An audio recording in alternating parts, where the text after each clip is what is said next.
Imagine, I wanted to make a will for my son to pass on to him everything I had acquired during my lifetime. But my lawyer wrote, "Don't include him, he's up to something." What I discovered ruined everything. Before we continue, please subscribe to the channel and write in the comments what time it is where you are now. Lawrence's hands trembled. The papers scattered across his mahogany desk like evidence at a crime scene. I watched my attorney of 15 years struggle to meet my eyes, and something cold settled in my chest. "Milton, you need to see this." His voice cracked. I leaned forward in the leather chair. The office smelled of old books and coffee gone cold.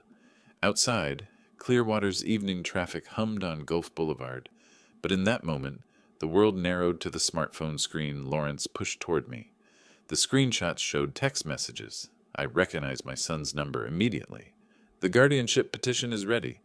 Dr. Curtis will sign off on the cognitive assessment for $15,000. Should have everything filed by mid-April." My throat tightened. I read it again, then again. "Who's Dr. Curtis?" The question came out steadier than I felt. "A psychiatrist." Lawrence pulled the phone back. "Not a reputable one. Dennis Fowler's been using him in elder cases for years. I've seen his name in 3 fraudulent guardianship attempts." The name Fowler meant nothing to me then. It would later. "This has to be a mistake." But even as I said it, pieces started clicking into place with sickening clarity. Lawrence shook his head slowly. "My assistant Linda photographed these at Brew Theory coffee shop last week. Fowler was practically bragging to his colleagues about a $420,000 commission from a guardianship case. She recognized your son's name. 3 days earlier, everything had seemed perfect. My 67th birthday. David had insisted on taking me to Harbor Lights, that expensive seafood place on Mandalay Avenue where tourists paid $45 for grouper and called it authentic Florida cuisine. Jessica wore a dress that probably cost more than my first car, and little Chloe bounced in her seat, coloring on the kids' menu with crayons the waitress provided. To Dad, David raised his wine glass. The Malbec caught the sunset through the restaurant's windows. 67 years young and still sharper than any of us? Jessica smiled. That practiced smile I'd seen her use in her Instagram videos. "We're so lucky to have you, Milton." Chloe tugged my sleeve. "Grandpa, look, I drew our house." I'd studied the crayon drawing, a blue square with 4 stick figures. My chest had warmed. "That's beautiful, sweetheart. Is that you?" "That's me and Mommy and Daddy and you." She pointed to each figure. I'd looked at my son then, really looked at him. At 39, David had his mother's eyes but my stubborn jaw. We'd had our differences over the years, sure. What father and son didn't? But that night, watching him cut Chloe's salmon into bite-sized pieces, something in me softened. "I've been thinking," I'd said, setting down my fork. "It's time I got my affairs in order.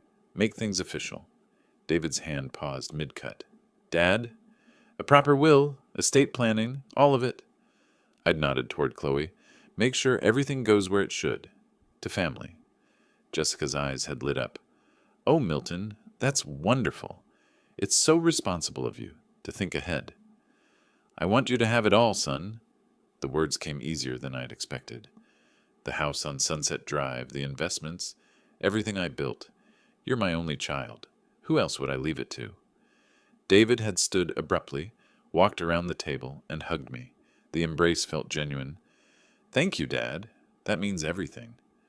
Jessica had touched my hand across the table. "We'll take such good care of things. You don't have to worry about anything." I'd ordered the key lime pie after that. We'd laughed when Chloe got whipped cream on her nose. David picked up the check, $273 with tip, and didn't even flinch. It was a good night. A perfect night. Now, sitting in Lawrence's office, that memory turned rancid. "Keep reading." Lawrence swiped to another screenshot. "Once we get guardianship, he'll be moved to Sunshine Senior Living. Already have preliminary agreement. $6,500 monthly, but worth it to keep him out of the way while we liquidate assets." Liquidate assets? Like I was already dead. "There's more." Lawrence pulled up a document. "This is a petition draft for emergency guardianship, filed under mental incapacity and danger to self. They're claiming you have dementia." "That's insane." The laugh that escaped me sounded hollow. "I run a tight ship. My finances are perfect. I don't even forget where I put my keys." "I know." Lawrence's expression darkened. Which is why this is fraud. They're shopping for a doctor who'll sign paperwork saying whatever they want, for a price. My hands gripped the chair arms. The leather creaked. My son is trying to declare me incompetent? Your son, your daughter-in-law, and their attorney, Dennis Fowler. Lawrence counted them off. It's a scheme, Milton. I've seen it before. They get control of your assets, claim they're managing your care, drain everything, and by the time anyone notices, the money's gone. The office walls seemed to close in. The framed law degree behind Lawrence blurred. I thought about David's hug at the restaurant, Jessica's hand on mine, Chloe's drawing of our family. Why would they? But I knew why. The BMW 7 Series David drove, Jessica's designer handbags, the rental house in Palm Ridge that cost more than most people's mortgage, the lifestyle that exceeded a car salesman's salary by several tax brackets. How long have you known? I asked. Linda came to me 4 days ago. I've been verifying everything since then. Lawrence pulled out another file. I wanted to be certain before I said anything. 4 days ago, the day after my birthday dinner. So when I came in today talking about finally making that will, I couldn't let you put David as beneficiary, not until we know the full extent of this. Lawrence met my eyes finally. Milton, if they succeed, you'll lose everything. Your freedom, your home, your autonomy.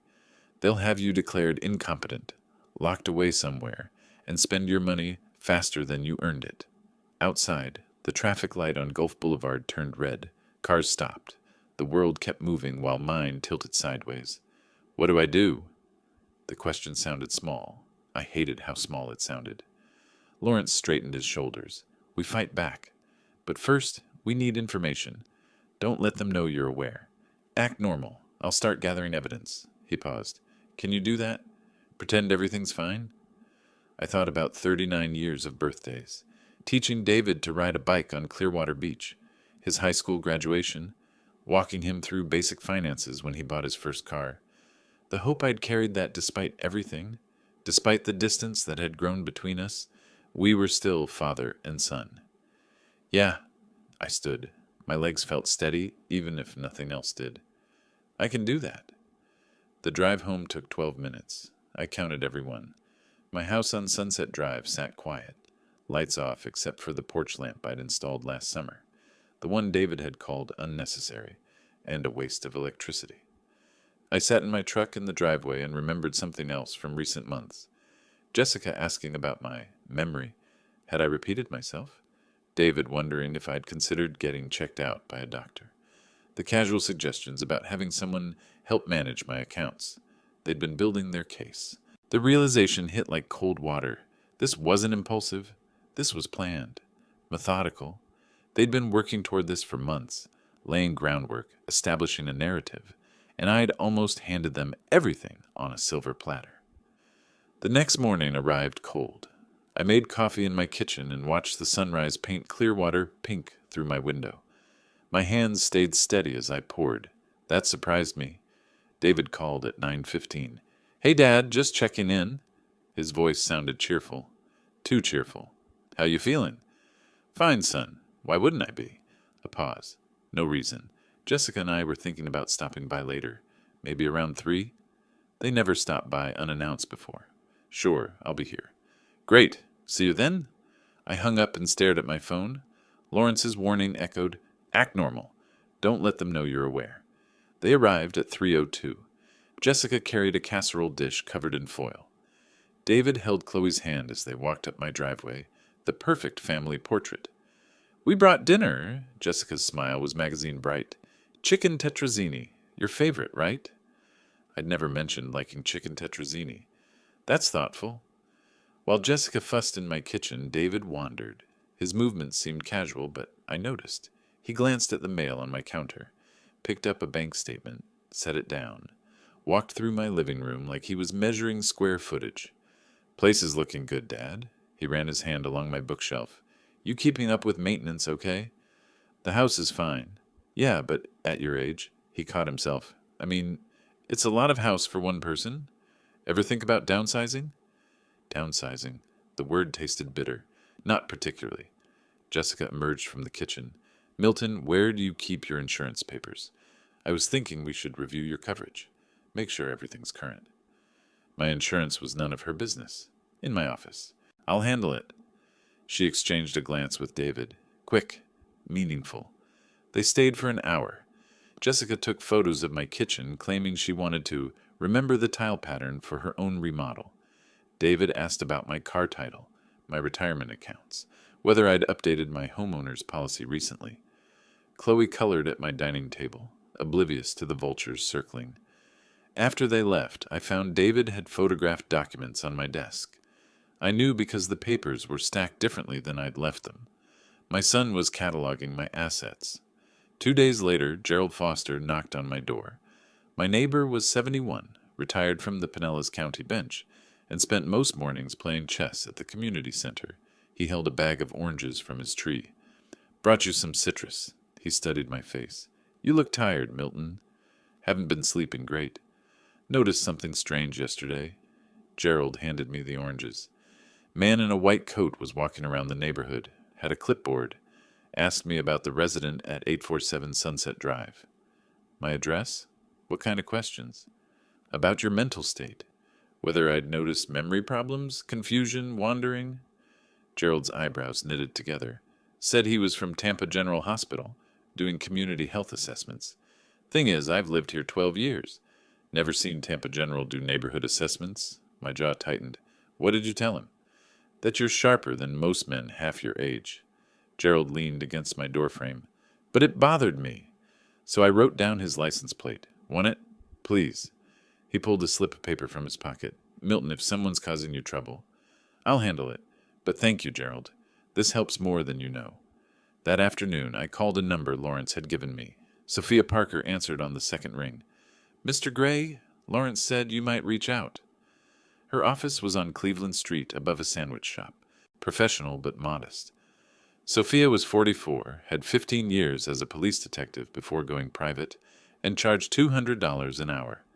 I paid her a $5,000 retainer without blinking. I need to know everything, I said. My son, my daughter-in-law, their attorney, financial records, connections, phone logs if you can get them. Sophia took notes in neat handwriting. This about the guardianship scheme. Lawrence told you. He mentioned the basics. I've seen cases like this before. She met my eyes. They're usually uglier than people expect. Can you find out what they're planning? Give me 2 weeks. Those 2 weeks crawled. David and Jessica visited 3 more times. Each visit followed the same pattern. Concerned questions about my health, subtle probing about my finances, casual observations about how overwhelming managing a house must be at my age. I smiled, nodded, played the role of the trusting father. Inside, I cataloged every lie. Sophia called on a Thursday morning. We need to meet. Her office smelled like coffee and printer ink. The file she spread across her desk was 2 inches thick. Your son has $180,000 in debt. Sophia slid over credit card statements.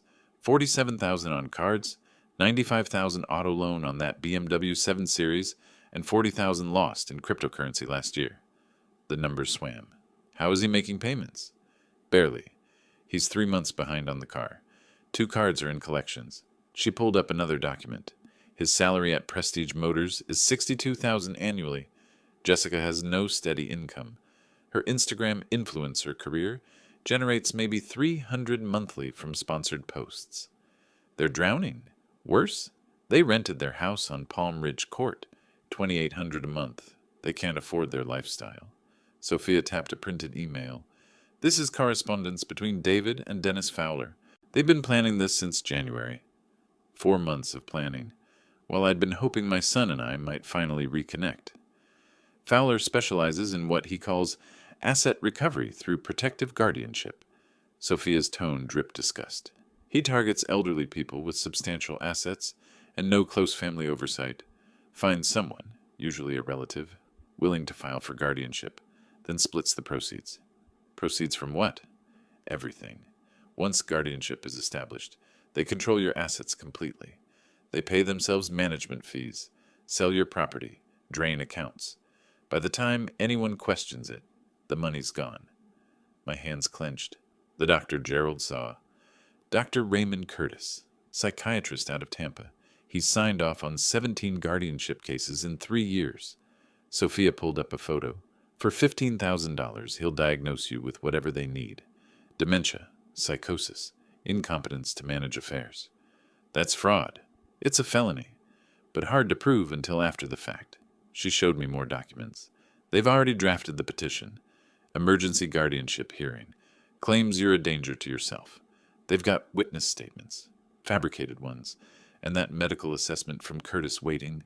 They're ready to file. When? Mid-April is their target. They want to move fast once it's filed. Sophia pulled out the final document.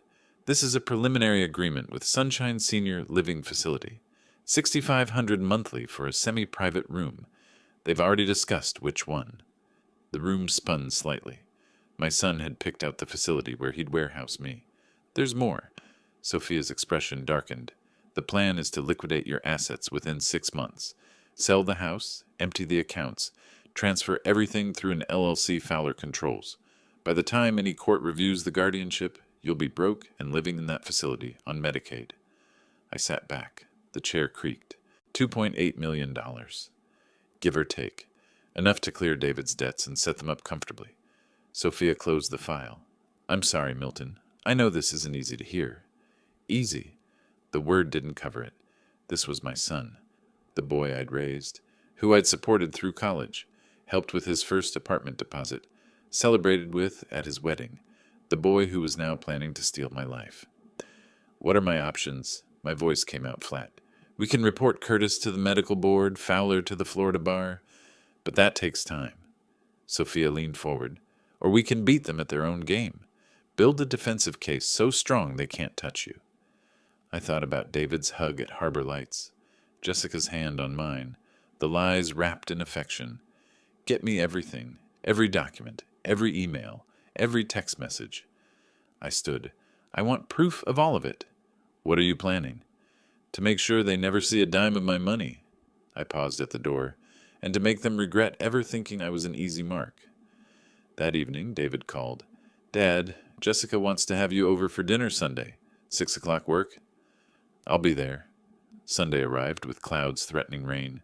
Their rental on Palm Ridge Court had a manicured lawn and a leased Mercedes in the driveway. Jessica answered, wearing heels and pearls for a casual family dinner. Milton, come in, come in. The house smelled like roasted chicken and desperation masked as domesticity. David poured me wine I didn't drink. We made small talk while Chloe showed me her schoolwork. Over dinner, Jessica struck. Milton, David, and I were talking. At your age, it's so important to stay on top of health issues. Her smile was practiced. Have you considered getting a full checkup? Cognitive assessment, that sort of thing? David nodded. Just to make sure everything's functioning well. Memory, decision-making. It's preventive care, really. They were setting the stage, building their narrative in front of witnesses, even if that witness was just a 6-year-old. I set down my fork, met Jessica's eyes. That's a thoughtful suggestion. Her shoulders relaxed slightly. In fact, I've been thinking about getting all my affairs in order. I smiled. The smile felt cold, even on my face. Health checkups, legal documents, financial reviews, making sure everything is exactly where it should be. David's smile flickered, just for a second. That's wonderful, Dad. We're happy to help with any of that. I'm sure you are, son. I stood. Thank you for dinner, but I should get going. Jessica walked me to the door. Think about that checkup, Milton. We just want what's best for you. I turned at the threshold, looked at her directly. I know exactly what you want, Jessica. Her smile froze. I drove home through the drizzle and called Lawrence from my truck. They're moving faster than we thought, I said. We need to move faster. What do you need? A plan, a real one. Rain tapped against my windshield. They want to destroy me? Fine. Let's see how they like being destroyed. Lawrence was quiet for a moment. You sure about this, Milton? Once we start, I'm sure. I'd never been more certain of anything. They declared war. They just don't know I'm fighting back yet. All right, Lawrence's voice hardened. Then let's go to war. War required strategy. Lawrence and I mapped it out over coffee the following week in his office conference room, the whiteboard filled with names, dates, legal statutes. First priority, medical documentation. Lawrence capped his marker. We need ironclad proof you're cognitively sound. Not just your regular doctor. We need specialists. Where? Johns Hopkins All Children's Hospital in St. Petersburg. Top-rated neurology department. 3 independent evaluations from board-certified physicians. He scribbled a note. It'll take 2 days of testing. Cognitive function, memory assessment, full neurological workup. The testing was grueling. I spent 6 hours in a sterile room answering questions, solving puzzles, recalling word lists. A Dr. Patricia Williamson watched me navigate spatial reasoning tests with the intensity of someone searching for cracks in a dam. Mr. Gray, what year is it? 2025. Who's the current president? I answered correctly. Every time. The neuroimaging took another 4 hours. MRI, CT scan, the works. They charged my insurance $4,300. Worth every penny. Dr. Williamson delivered the results personally. Your cognitive function is exceptional for your age bracket. Memory retention tests at 96th percentile. No signs of dementia, Alzheimer's, or cognitive impairment of any kind. She handed me the official report. Whoever suggested otherwise was either mistaken or lying. Oh, they're lying, doctor. Trust me. The second move was financial protection. Lawrence brought in a trust attorney named Richard Montgomery, 63, Yale Law, specialized in asset protection for high-net-worth individuals. A revocable living trust removes assets from probate, Richard explained in his office overlooking Clearwater Harbor. More importantly, it makes guardianship over assets essentially pointless. The trust owns everything, not you personally. Can they challenge it? They can try, but you're creating it while demonstrably competent. He gestured to my medical files stacked on his desk. These reports are dated, witnessed, comprehensive. Any court will recognize this trust as the legitimate wishes of a sound mind. We transferred everything. The house on Sunset Drive.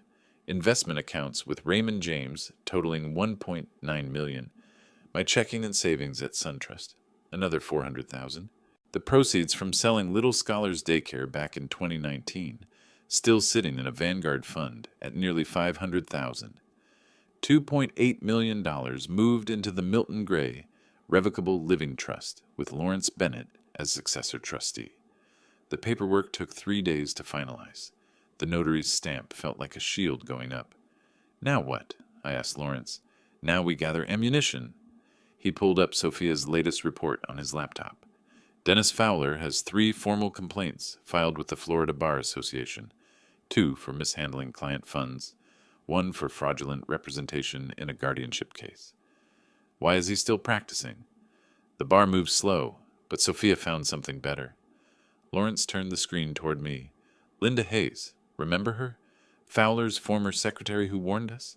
She's willing to testify. Fowler owes her $11,000 in back wages. She's got emails, recordings, everything. Meanwhile, David and Jessica accelerated their timeline. David called twice weekly now, each conversation peppered with concern. Dad, you sound tired. Are you sleeping okay? Fine, son. Maybe you should see someone, just to talk things through. I bit back the response I wanted to give. I'll consider it. The second week, Jessica messaged me on Facebook. A long, rambling note about family responsibility and making sure you're taken care of, and how they'd noticed changes in me. She suggested names of doctors. One was Dr. Raymond Curtis. I saved the message. Evidence for later. Gerald stopped by with more oranges and information. That man in the white coat came back. Talked to the Hendersons 3 doors down. Same questions about you.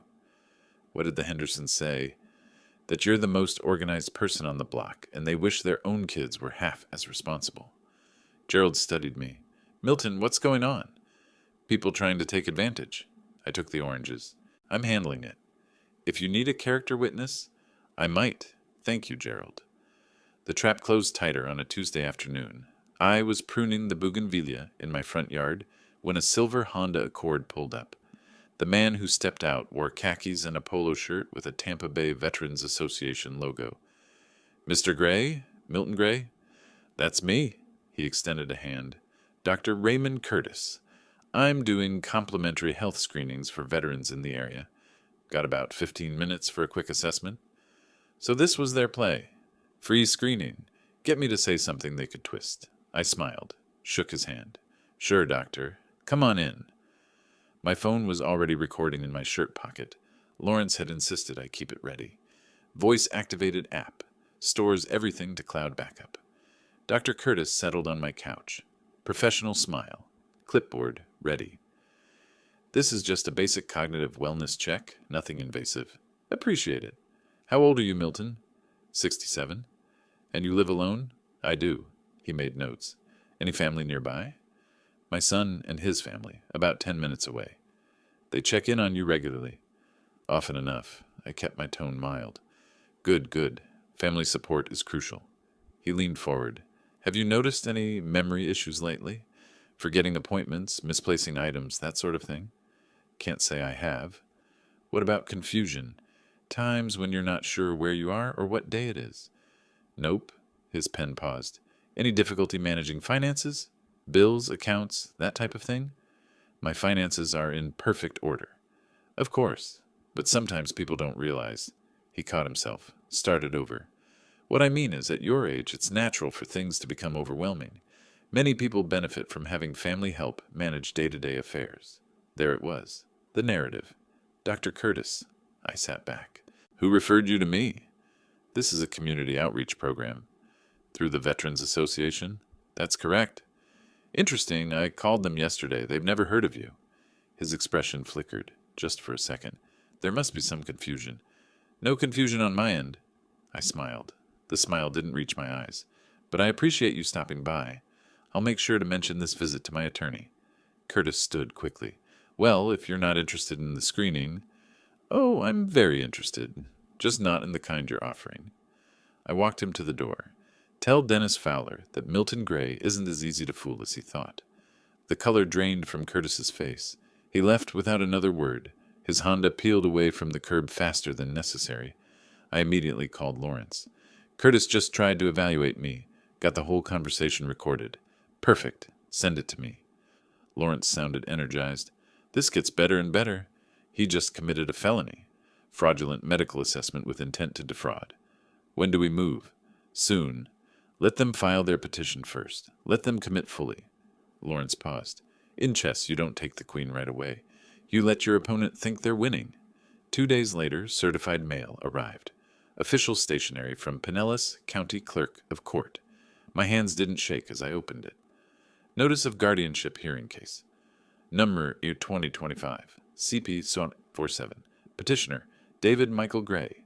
Respondent, Milton James. Gray, hearing. Date, April 15, 2025, 10 a.m., Judge Sandra Morrison presiding.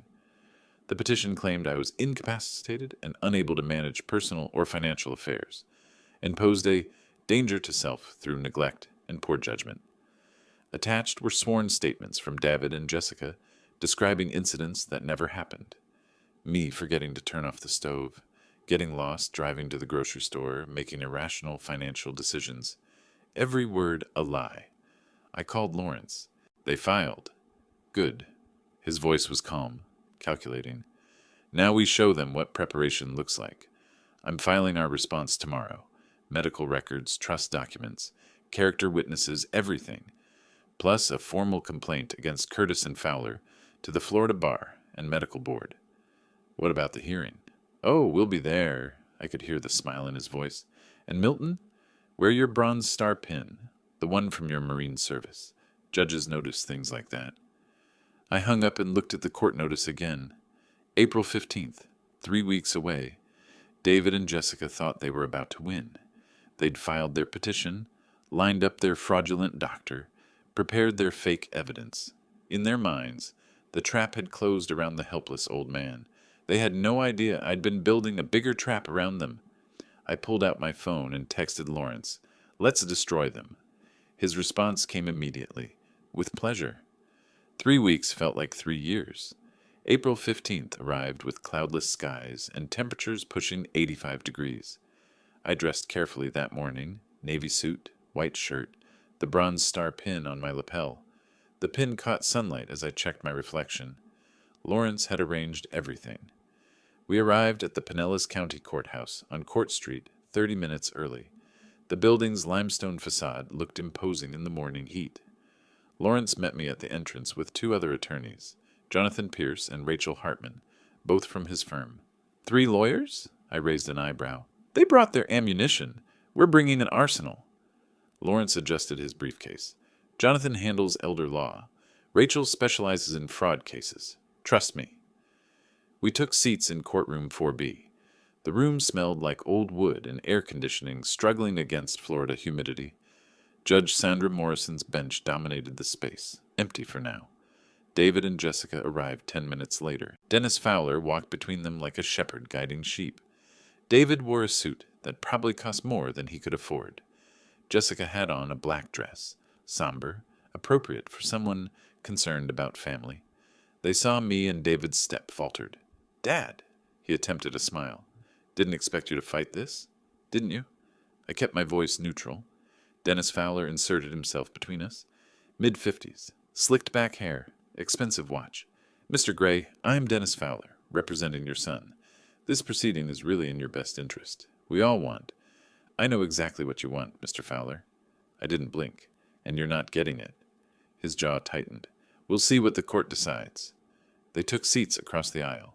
Jessica whispered urgently to David. Her hands moved in sharp, nervous gestures. David stared straight ahead, that fake confidence evaporating like morning dew.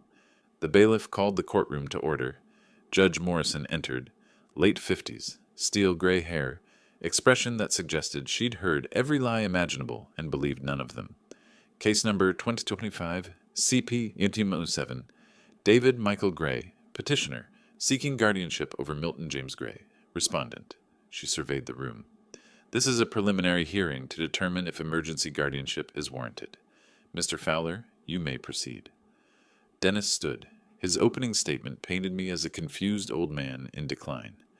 He referenced the statements from David and Jessica, the forgotten stove, the getting lost, the concerning financial decisions. He mentioned Dr. Curtis's preliminary assessment, suggesting cognitive impairment. "Your Honor, Mr. Milton Gray requires immediate protection from his own deteriorating faculties. His son, out of love and concern, seeks only to ensure his father's safety and well-being." The performance was polished, practiced. Jessica dabbed at her eyes with a tissue.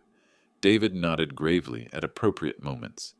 Judge Morrison turned to our side. "Mr. Bennett?" Lawrence stood. 3 other attorneys stood with him. The synchronized movement had impact. "Your Honor, this petition is not about protecting Mr. Gray. It's about exploiting him." Lawrence's voice carried through the courtroom.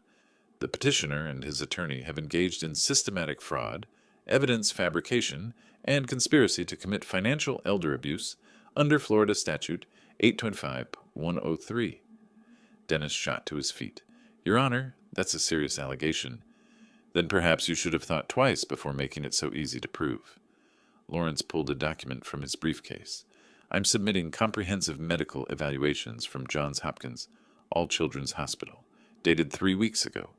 3 board-certified physicians independently assessed Mr. Gray's cognitive function. All 3 concluded he shows no signs of impairment, dementia, or incompetence." He handed the report to the bailiff. Judge Morrison's expression sharpened as she read. "Furthermore," Lawrence continued, "I have here a recording of Dr. Raymond Curtis attempting to conduct a fraudulent assessment of Mr. Gray." He pressed play on a laptop. My voice filled the courtroom. "Dr. Curtis, who referred you to me?" Curtis's recorded response.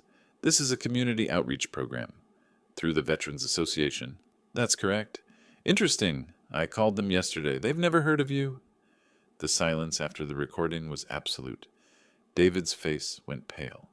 Jessica's tissue froze halfway to her eyes. Dennis Fowler looked like he'd swallowed something sharp. Judge Morrison leaned forward. "Is Dr. Curtis present?" "No, Your Honor. He's currently under investigation by the Florida Department of Health." Lawrence smiled thinly. "We filed a formal complaint yesterday. Turns out Dr. Curtis has signed 17 questionable guardianship assessments in 3 years, each for a fee of $15,000. "Your Honor," Dennis tried to interject, "I'm not finished." Lawrence pulled out more documents. "Mr. David Gray currently carries $180,000 in debt. Credit cards, auto loans, cryptocurrency losses. His income as a car salesman is $62,000 annually. He cannot sustain his current lifestyle and is 3 months behind on major payments. He laid out the credit reports. The numbers glared under courtroom lights. His motive for this guardianship is simple: access to his father's $2.8 million estate. Mr. Fowler stands to receive 15% as consultation fees, approximately $420,000. Jessica's hand flew to David's arm. Her whisper carried, "You told me this would work." "Mrs. Gray," Judge Morrison's voice cut like steel, "you'll have your chance to speak, if called." Lawrence wasn't done. He presented the trust documents next. 3 weeks ago, Mr. Gray, while demonstrably competent, established a revocable living trust. All assets have been transferred, even if this court granted guardianship over his person, which it should not. There are no assets to manage. They're protected by trust instrument. Dennis Fowler's expensive watch caught the light as his hands gripped the table. His carefully constructed case was imploding in real time. "Finally, Your Honor," Lawrence's tone went cold. "Mr. Dennis Fowler has 3 pending complaints with the Florida Bar Association. 2 for mishandling client funds, 1 for fraudulent representation in a previous guardianship case. His former secretary, Linda Hayes, is prepared to testify about systematic elder abuse schemes Mr. Fowler has operated for years." Judge Morrison removed her glasses, rubbed the bridge of her nose. "Mr. Fowler, do you have response to any of this?" Dennis stood slowly. His rehearsed confidence had evaporated. "Your Honor, we had reason to believe—" "You had greed, Mr. Fowler, not reason." Judge Morrison's expression could have frozen fire. "This petition is denied. Furthermore, I'm ordering an immediate investigation by the State Attorney's Office into potential fraud, conspiracy, and elder abuse violations." She turned to David and Jessica. "Mr. and Mrs. Gray, you attempted to defraud your own father through false testimony and fabricated evidence. I suggest you secure different legal counsel because Mr. Fowler is about to have problems of his own." The gavel struck. The sound echoed. David sat frozen. His face had gone from pale to gray. Jessica burst into tears, real ones this time, born of panic rather than performance. Dennis Fowler gathered papers with shaking hands, already calculating his defense strategy. Outside the courtroom, David caught up to me in the hallway. "Dad, please, I can explain—" "Explain what?" I turned to face him. "Explain how you planned to declare me incompetent? How you were going to warehouse me in Sunshine Senior Living for $6,500 a month while you sold my house? How you were going to spend my money before I was even declared legally incapable? It wasn't supposed to." He stopped, started again. "Jessica," she said.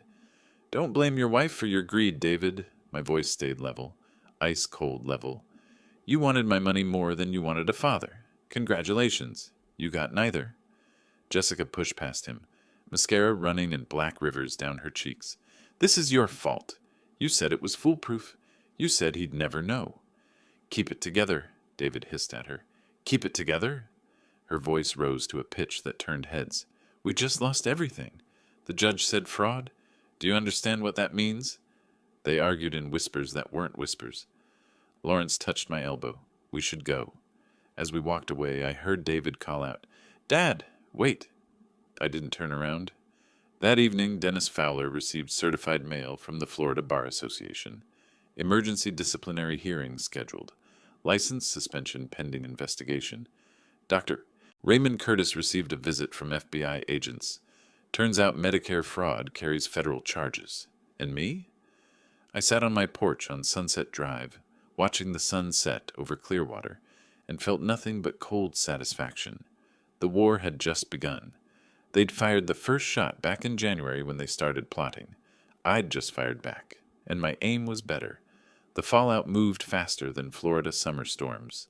Within 48 hours of the hearing, Dennis Fowler received notice of emergency license suspension from the Florida Bar.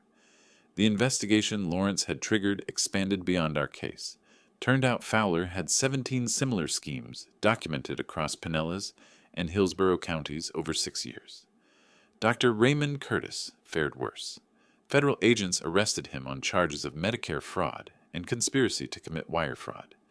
His little side business of selling diagnoses had cost taxpayers an estimated $2.3 million in fraudulent guardianship proceedings. The FBI press release made regional news, but the real bomb dropped 5 days after the hearing. Tampa Bay Times ran the story on page 3. The headline made my coffee taste better. Clearwater man attempts to defraud own father through bogus guardianship. The article didn't name David directly, journalist ethics and all that, but the details were specific enough that anyone in Clearwater could connect the dots. 67-year-old veteran, successful daycare business owner, son carrying massive debt, attorney with history of elder abuse schemes. Gerald brought me the newspaper that morning. Saw this and thought of your situation, he pointed to the article. Says here the veteran was a Bronze Star recipient. That you? Might be. His eyebrows rose. Milton, why didn't you ever mention? Didn't seem relevant. I folded the paper. Ancient history. Not so ancient if someone tried to steal from you because they thought you were an easy target. Gerald settled into my porch chair without invitation. You know what the community center's saying? I can imagine. Henderson's figured it out, they told the Johnsons. Now everyone's talking. He shook his head. Your son's reputation's finished in this town. I felt a flicker of something, not quite guilt, maybe recognition that I'd gone nuclear when a smaller bomb might have worked. But then I remembered the court documents, the fabricated stories, the plan to lock me away in Sunshine Senior Living while they liquidated everything I'd built. The flicker died fast. He earned that reputation, Gerald. David's employer apparently agreed. Prestige Motors called him in 3 days after the hearing. The sales manager, a guy named Tom Rodriguez, had fielded complaints from customers who'd read between the lines in the newspaper article. I know this because David called me that evening. Dad, please, they're putting me on probation. Rodriguez says customers don't trust me anymore. His voice cracked. I'm about to lose my job. Then I suggest you look for another one. You could fix this. Tell people it was a misunderstanding. Was it? I let the question hang. Was it a misunderstanding when you told the court I forgot to turn off the stove? When you claimed I got lost driving to Publix? When you signed papers to have me locked in a facility? Silence on the other end. That's what I thought. I hung up. Jessica's Instagram imploded even faster. Her 12,000 followers had been her pride. Proof she was someone. Something more than a struggling sales manager's wife playing dress-up. The comments section on her last post became a battlefield. Fake life, fake person, fake everything. Imagine trying to steal from your own father-in-law. All those designer bags probably bought with money that wasn't even hers. She deleted every post, shut down the account. Her influencer career, such as it was, died in a storm of public shame. But underneath all the wreckage, one question nagged at me. Lawrence had mentioned it casually during our first meeting, but we'd been so focused on building our defense that I never pushed for details. I called him that afternoon. How did you really find out? You said your assistant photographed messages at Brew Theory, but that's a hell of a coincidence. Lawrence was quiet for a moment. Linda Hayes, my paralegal, she used to work for Dennis Fowler. Used to? He fired her 8 months ago. Actually, he stopped paying her first, $11,000 in back wages, then fired her when she complained. Lawrence's tone carried an edge. Linda's sharp. When she worked for him, she saw the pattern. Wealthy elderly clients, questionable guardianships, money disappearing into LLCs that Fowler controlled. She knew what he was doing. Knew it. Couldn't prove it. Bar complaints require evidence, and Fowler's good at covering tracks. Lawrence paused. But when she started working for me in January, she kept tabs on her old employer. Professional curiosity, maybe. Or revenge. Smart woman. Very. She was having coffee at Brew Theory last month when Fowler came in with 2 colleagues. They sat 3 tables away. Fowler was practically crowing about his biggest score yet, a guardianship case worth $420,000 in fees. I could picture it. Arrogant lawyer celebrating before the victory was secured. Linda heard your son's name? David Gray. She remembered you from when you'd called my office about estate planning last year. Lawrence's voice tightened. She took photos of Fowler's phone when he left it on the table to use the restroom. Got screenshots of the whole text chain with David. Then she brought them to you. That same day, told me everything. Lawrence exhaled. That's when I sent you that message. Don't include him in the will. He's planning something. The pieces clicked into place. A fired secretary with a grudge, a careless attorney celebrating too early, a paralegal smart enough to connect dots. I owe Linda Hayes my life savings, I said quietly. She'd probably settle for that 11,000 Fowler owes her. Lawrence's smile carried through the phone. But I've got better news. The Bar Association is investigating those wages too. She'll get paid plus penalties. After I hung up, I sat on my porch and thought about chains of events. If Fowler had paid Linda, if she hadn't been in that coffee shop, if she hadn't recognized David's name, if Lawrence hadn't warned me, I'd have signed over everything. My son would have declared me incompetent. I'd be in a facility right now, drugged and docile, while David and Jessica burned through 39 years of my work. The cold rage that had sustained me through the hearing crystallized into something harder, more focused. They didn't just try to steal my money. They tried to steal my mind, my dignity, my freedom. They were willing to destroy me completely. I called Lawrence back. I want to file a civil suit. Against whom? David, Jessica, both of them. My jaw set. Emotional distress. Fraud. Attempted financial exploitation. Whatever applies under Florida law. That's escalation, Milton. The criminal investigation might be enough. It's not enough. I cut him off. They need to understand there are consequences. Real ones. Financial ones. Lawrence considered this. How much? $500,000. He whistled low. That'll bankrupt them. They were planning to bankrupt me and pretend it was love? I watched a pelican circle over Clearwater Bay in the distance. Fair's fair. I'll draft the complaint tomorrow. The lawsuit notification arrived at David's rental house via certified mail 1 week later. I knew because he called immediately, voice shaking somewhere between rage and panic. $500,000? Are you insane? Am I? I kept my tone conversational. That's what you wanted from me. Seems proportional. Dad, we're sorry. We made a mistake. You can't. I can. I am. I paused. You know what's funny, David? You weren't wrong to think I had money. You were wrong to think I was stupid enough to let you take it. This will destroy us. Good. The word came out colder than I intended. Or maybe exactly as cold as I intended. You were willing to destroy me. At least I'm leaving you your freedom. That's more mercy than you planned to show me.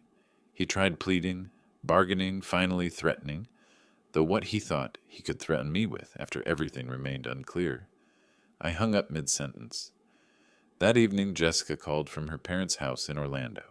She'd left David, apparently, taken Chloe and run home to Mommy and Daddy.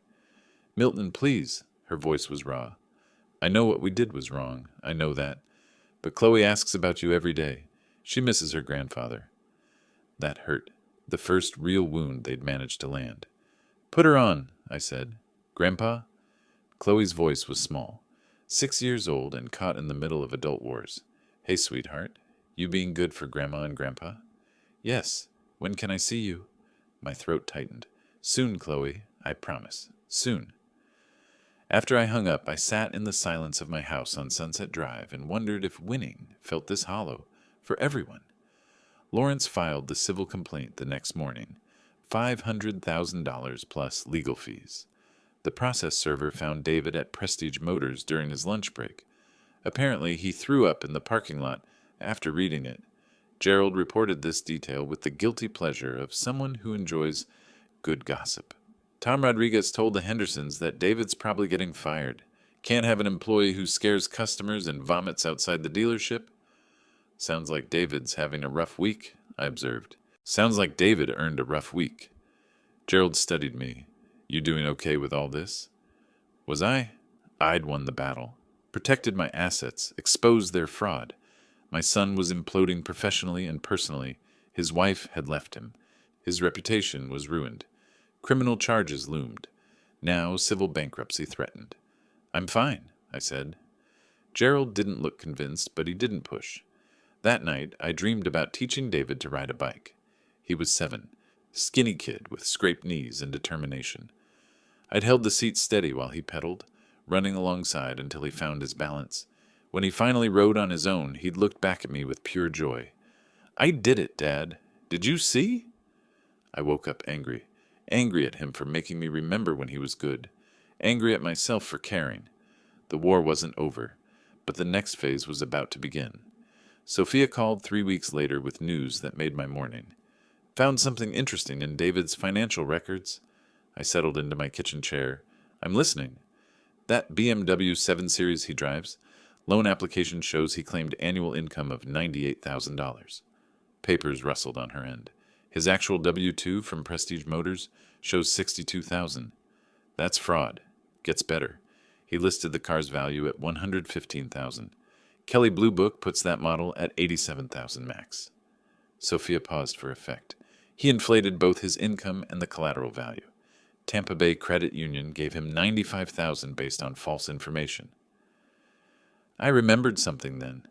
Years ago, when Little Scholars Daycare was thriving, I'd provided free childcare slots for military families. The program director at MacDill Air Force Base had been grateful, sent me a handwritten thank you note. Her husband worked at Tampa Bay Credit Union, branch manager if memory served. "Can you send me the loan documents?"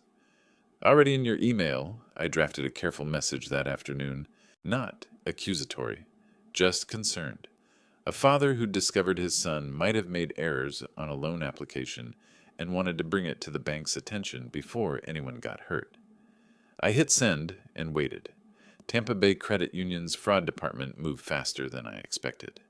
Within 5 days, David received a certified letter demanding full loan review and documentation of income claims. The bank gave him 10 business days to provide proof or face immediate acceleration.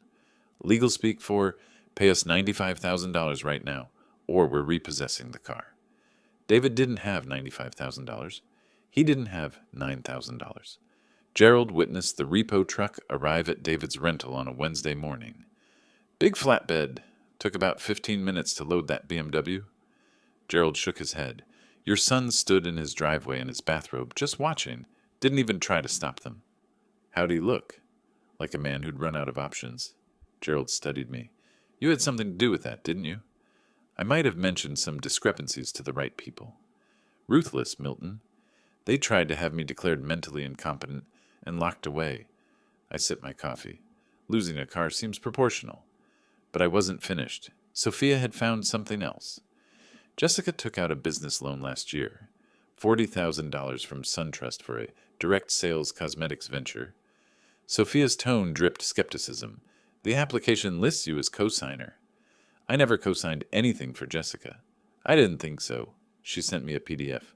"Look at the signature." The scanned document showed my name in handwriting that almost matched mine. Almost. The M in Milton leaned wrong. The G in Gray had an extra loop. Someone had practiced but hadn't quite nailed it.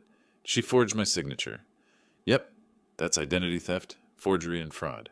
Florida Statute 817568. Third-degree felony." Sophia's voice hardened.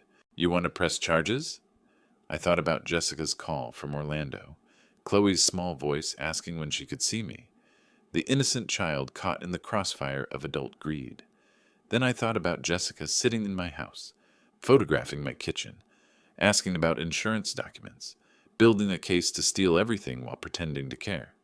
Contact the Clearwater Police Department. File a report. The investigation took 2 weeks. Detective Aaron Walsh from the Financial Crimes Unit called me personally. "Mr. Gray, we've confirmed the signature is forged.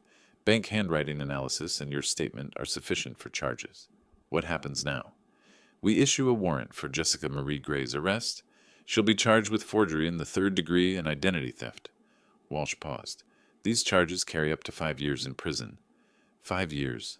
The number sat heavy. "Detective Walsh, what if she agreed to make restitution? Pay back the 40,000 plus damages?" "You'd be willing to accept that instead of prosecution?" "If she pays 50,000 total, the loan plus 10,000 in compensation, and admits the forgery publicly, I won't push for jail time." Walsh considered this. "I'll contact her attorney, see if she's interested in a deal." Jessica was very interested in a deal. Her parents, middle-class folks from Orlando, who'd probably never imagined their daughter capable of felony fraud, borrowed against their house to come up with $50,000. The money hit my account on a Friday. Jessica signed a notarized confession admitting she'd forged my signature. The document would be filed with the court, but sealed from public record, per the plea agreement. She called me after signing. "I hope you're happy, Milton." "Happy?" I laughed without humor. "Jessica, you forged my signature to steal $40,000. You participated in a scheme to have me declared incompetent. You helped your husband try to destroy my life. And you think I'm the villain because I didn't let you get away with it? We were desperate." "No, you were greedy. There's a difference." I ended the call. David's employment situation collapsed shortly after. Tom Rodriguez at Prestige Motors had given him chances. Multiple chances, but the combination of negative publicity, the lawsuit, the repossessed BMW, and David's increasingly erratic behavior finally exceeded management's tolerance. Rodriguez called me directly. "Mr. Gray, I hope you don't mind, but I wanted you to know, we're terminating David's employment." "That's your decision, Tom. Customers specifically requested not to work with him.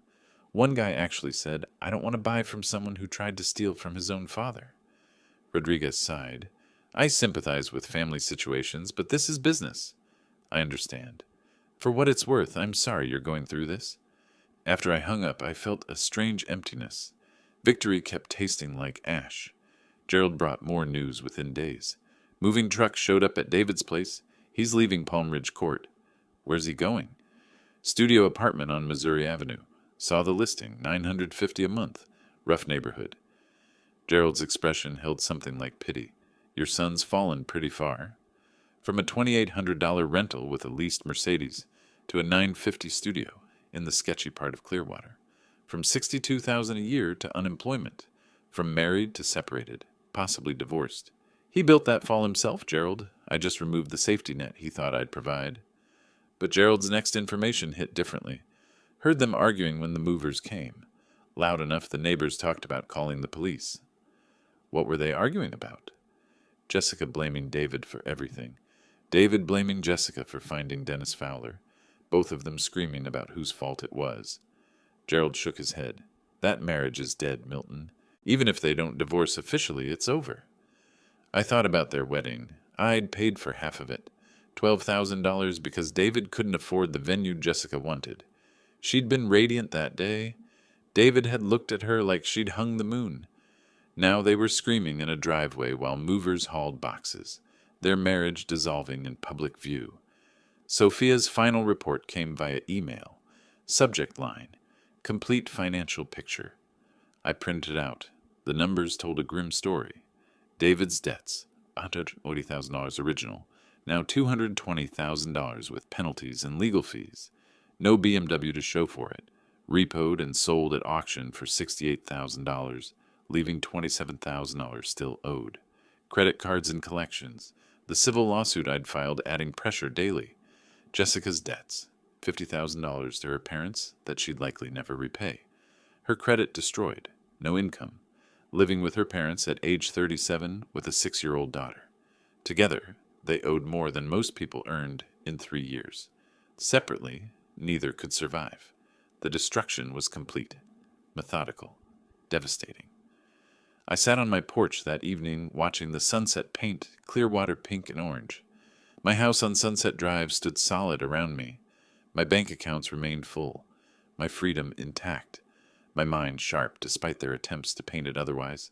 I'd won every battle, protected everything, destroyed everyone who'd tried to destroy me. So why did I feel like I'd lost something anyway? My phone buzzed. Text from David. "Can we talk, please?" I stared at the message for a long time.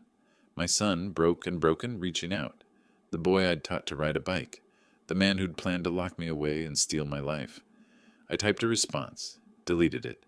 Typed another, deleted that too. Finally, I turned off the phone and poured myself a drink. Some conversations could wait. Some wounds needed to bleed a while longer. The war had casualties on both sides. I was just better at hiding mine. June melted into July with humidity thick enough to chew. I ignored David's texts, 17 of them over 5 weeks, each one more desperate than the last. Jessica stopped calling after the restitution payment cleared. Smart woman, knowing when she'd lost. The invitation arrived on a Tuesday. Heavy cardstock, embossed seal of the state of Florida. I almost threw it away with the junk mail. Mr. Milton Gray, you are cordially invited to the 4th of July Veterans Recognition Ceremony at Clearwater Beach. Governor Ron Caldwell will be presenting the Community Hero Award. Your presence is requested at 10 a.m. Ron Caldwell. I hadn't heard that name in years. We'd served together in the Marine Corps back in the 80s. Different platoons, same deployment. Lost touch after discharge, though I'd followed his political career with distant interest. Watched him climb from city council to state senate to governor's mansion. I called the number on the invitation. A polite assistant confirmed. Yes, Governor Caldwell had specifically requested my attendance. Yes, the award was legitimate. Yes, it was being televised by Bay News 9 and covered by local newspapers. The governor mentioned your charitable work with military families, the assistant explained. He'd like to honor that legacy. Legacy? Interesting word. I hadn't publicized Little Scholars Daycare's military program. Never sought recognition for providing free childcare to service members' families from 1995 through 2019. Did it because it felt right, because I'd been a Marine once, and knew the challenges military families faced. Apparently, Ron remembered. The morning of July 4th arrived with cloudless skies and temperatures already pushing 90. I dressed carefully, light gray suit, white shirt, bronze star pin on my lapel. The pin caught sunlight as I locked my front door. Clearwater Beach was packed. Tourists mixed with locals, American flags everywhere, the smell of sunscreen and hot dogs heavy in the salt air. A temporary stage stood near Pier 60, draped in red, white, and blue bunting. Chairs faced the Gulf of Mexico, already filling with attendees. A staffer with a clipboard found me. "Mr. Gray, please follow me." They seated me in the front row, third seat from the aisle. Perfect camera angle, I'd realize later. The ceremony opened with the national anthem. A local high school choir sang. The mayor gave a speech about service and sacrifice. Then Governor Caldwell took the stage. He looked older than his campaign photos. 69 now, hair more silver than brown, but he carried himself like the Marine he'd been. Straight spine, steady gaze, voice that projected without microphone assistance. Today we honor citizens who embody the values we celebrate on Independence Day. Caldwell's eyes swept the crowd. Service, sacrifice, community. These aren't abstract concepts. They're lived by real people who make real differences. He spoke about several recipients. A firefighter who'd saved 3 children from a burning apartment. A teacher who'd started a literacy program in underserved neighborhoods. A nurse who volunteered at homeless shelters. Then he called my name. Milton James Gray served 15 years in the United States Marine Corps, including deployment to the Middle East, where he earned the Bronze Star for valor under fire. Caldwell gestured for me to approach, but his service didn't end with his discharge. In 1995, Milton opened Little Scholars Daycare with a mission: provide quality childcare to working families, with free services for military personnel. I walked to the stage. The audience applauded. Camera flashes popped. Caldwell shook my hand, leaned in close. "Good to see you again, Milton. Still kicking, I see." "Still kicking, sir." He turned back to the microphone. "I know this man personally. We served together. Milton Gray is someone who understands that freedom isn't free, and community isn't built by people who only take." He handed me a framed certificate and a medal on a blue ribbon. "This is the Florida Community Hero Award. It's given to citizens who exemplify selfless service. Milton, on behalf of the state of Florida, thank you." More applause. More cameras. A reporter from Tampa Bay Times asked for a statement. I kept it brief. Honored to be recognized. Grateful for the opportunity to serve. Military families deserve our support. The ceremony concluded with another anthem and a flyover by Coast Guard helicopters. People congratulated me as the crowd dispersed. Old clients from Little Scholars Daycare approached with stories about how the free childcare had saved them during deployments, during hardships. "Gerald found me near the parking area. Didn't know you were a war hero, Milton." "I'm not a hero. I just did my job." "Bronze Star says different." He gripped my shoulder. "Proud to know you." But the real impact happened later. Bay News 9 aired the ceremony on their evening broadcast. The segment lasted 4 minutes. Showed Caldwell's speech, my handshake with the governor, brief interview clips. David and Jessica saw it. I know because Jessica's mother called me that night from Orlando. Mr. Gray, this is Patricia Henderson, Jessica's mother. Her voice was tight, professional. My daughter just watched the news coverage of your award ceremony. Did she? She had no idea about your military service, or your connection to the governor, or the scope of your charitable work. A long pause. She's sitting here crying, Mr. Gray. Says she never knew who you really were. She never asked, Patricia. I understand why you did what you did, after everything that happened. Patricia's voice softened slightly. But my granddaughter saw her grandfather on TV being called a hero, and she can't understand why she's not allowed to see him. That hit harder than intended. Chloe, innocent Chloe, watching Grandpa receive awards while living in exile because her parents were criminals. I'll consider reaching out, I said carefully, but not yet. I understand, Patricia hung up. David's text arrived minutes later. Why didn't you ever tell me? About the Bronze Star, about serving with the governor, about everything? I stared at the message. So many possible responses. I chose the simplest. You never asked who I was. You only cared what I had. 2 days after the ceremony, Amanda Foster approached me at Brew Theory Coffee Shop. Gerald's daughter, the journalist. 34, sharp eyes, notebook always ready. Mr. Gray, I'd like to interview you for an article I'm writing. She slid into the chair across from me. It's about elder abuse through fraudulent guardianship schemes. Recent high-profile case here in Clearwater brought attention to the issue. Recent high-profile case, I repeated dryly. Amanda smiled slightly. Dad told me a little. Told me you might have insights. She opened her notebook. I won't use names, but I'd like to tell the story. How these schemes work, how they target veterans and elderly citizens, how families sometimes become predators. Why me? Because you fought back and won. Most victims don't. Most end up in facilities, assets drained, families destroyed. Her expression hardened. I want people to understand this isn't rare. It's systematic. And it's happening to people like you. Decorated veterans, successful business owners, sharp minds and aging bodies. I agreed to the interview. Spent 2 hours walking her through the mechanics of guardianship fraud without naming David or Jessica directly. The facts were specific enough that anyone who'd followed local news could connect the dots. The article ran in Tampa Bay Times on July 15th, front page of the Metro section. When family becomes the enemy, one veteran's fight against guardianship fraud. Amanda had done her homework. The piece detailed Florida's guardianship laws, cited statistics on elder abuse cases, interviewed lawyers and advocates. My story wove through it, anonymous but unmistakable. Bronze Star recipient, successful businessman, son with massive debts, attorney with history of fraudulent cases, medical diagnosis purchased for $15,000.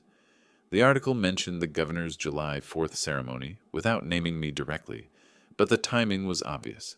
Anyone reading could figure it out. Clearwater's community wasn't large.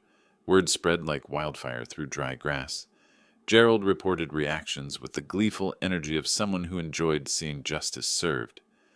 The Hendersons won't talk to your son if they see him at Publix. The Johnsons cross the street to avoid him downtown. Rita Patterson told everyone at the community center that David Gray is persona non grata in civilized society. Jessica fared worse. She'd tried returning to Clearwater to apply for jobs, retail, administrative work, anything to rebuild. But employers Googled her name, found the articles, made excuses about positions being filled. She applied at Target on Gulf to Bay Boulevard, Gerald reported. Manager told her straight up, "We don't hire people who steal from family." The casual cruelty of small-town judgment could be devastating. I'd weaponized it perfectly.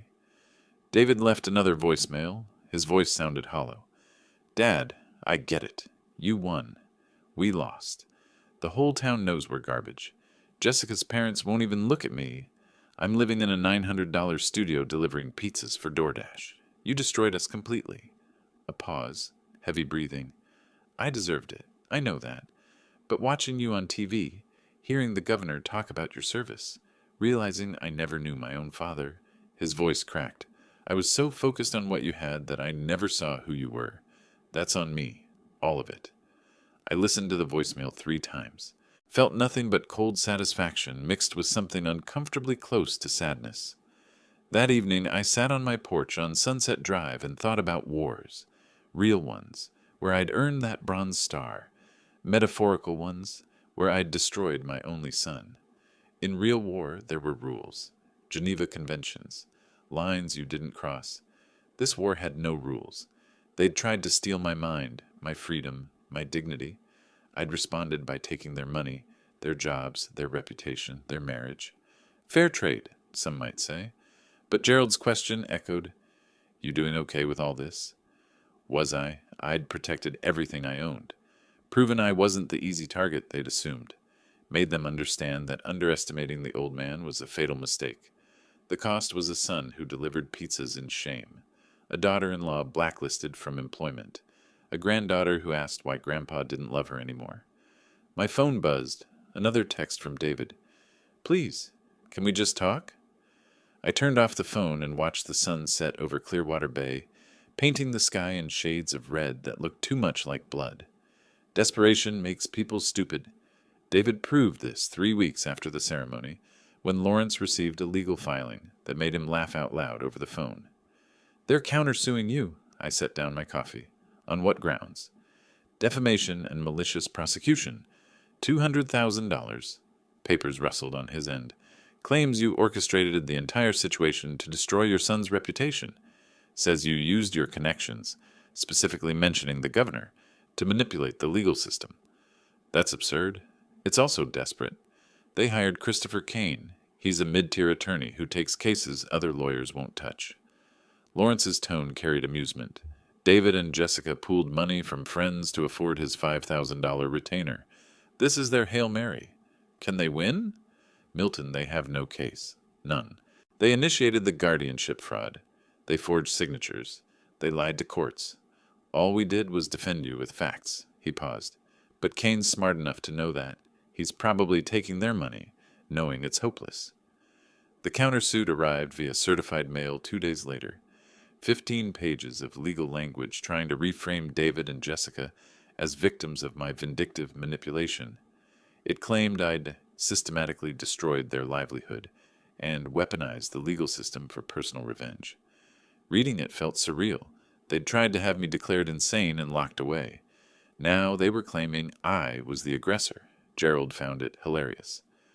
"They're saying you're the bad guy? The man they tried to rob?" He shook his head. "That takes nerve." "Takes stupidity," I corrected him, "but let them try." The hearing was scheduled for mid-August. Lawrence assembled our response with the enthusiasm of someone who enjoyed crushing, obviously fraudulent arguments. He brought Rachel Hartman again, the fraud specialist who'd helped destroy Dennis Fowler. Christopher Kane arrived at the courthouse looking uncomfortable. Early 50s, slightly rumpled suit, briefcase that had seen better days. He shook my hand before we entered the courtroom. "Mr. Gray, I want you to know this isn't personal." "Of course it is," I replied. "It's $5,000 personal." His expression flickered. "I'm representing my clients to the best of my ability." "Then you should have advised them not to file." Inside courtroom 4B, David and Jessica sat ramrod straight. This was their last shot. They'd borrowed money they couldn't repay to hire a lawyer. They couldn't afford to file a suit. They couldn't win. The desperation was almost tangible. Judge Robert Morrison presided. Different judge than our first hearing, but he'd read the case file. His expression suggested he'd already formed opinions. Kane's opening argument tried to paint me as a vengeful father who'd manipulated circumstances. "Your Honor, Mr. Milton Gray is a decorated veteran with connections to the highest levels of Florida government. When his son attempted, however misguided, to address legitimate concerns about his father's well-being, Mr. Gray used those connections to systematically destroy his son's life." He cited the newspaper articles, the community ostracization, David's job loss. This wasn't self-defense. This was calculated destruction. My clients made mistakes, yes, but the punishment far exceeded any reasonable response. The performance was adequate. Kane was trying to make us look like bullies. Judge Morrison turned to Lawrence. "Mr. Bennett?" Lawrence stood. Rachel stood with him. The synchronized movement still had impact. Your Honor, let's be clear about what happened. Lawrence's voice carried ice. The petitioners didn't attempt to address concerns. They conspired with a corrupt attorney and a fraudulent psychiatrist to have Mr. Gray declared incompetent so they could steal $2.8 million. He projected the evidence on the courtroom screen, the text messages between David and Dennis Fowler, the forged signature on Jessica's loan, the recorded conversation with Dr. Curtis, David's debt statements showing clear financial motive. Every piece of evidence shows premeditation, planning, intent to commit fraud. Lawrence turned to David and Jessica. They didn't make mistakes, Your Honor. They committed crimes. Kane tried to interject. Your Honor, my clients were under financial stress. Financial stress isn't a defense for fraud. Judge Morrison's tone was sharp. Continue, Mr. Bennett. The petitioners claim Mr. Gray manipulated the system. In reality, he simply defended himself using legal means. Lawrence pulled up the trust documents. He established financial protections while demonstrably competent. He gathered evidence of actual crimes. He reported those crimes to appropriate authorities. Nothing he did was improper. Rachel added her analysis.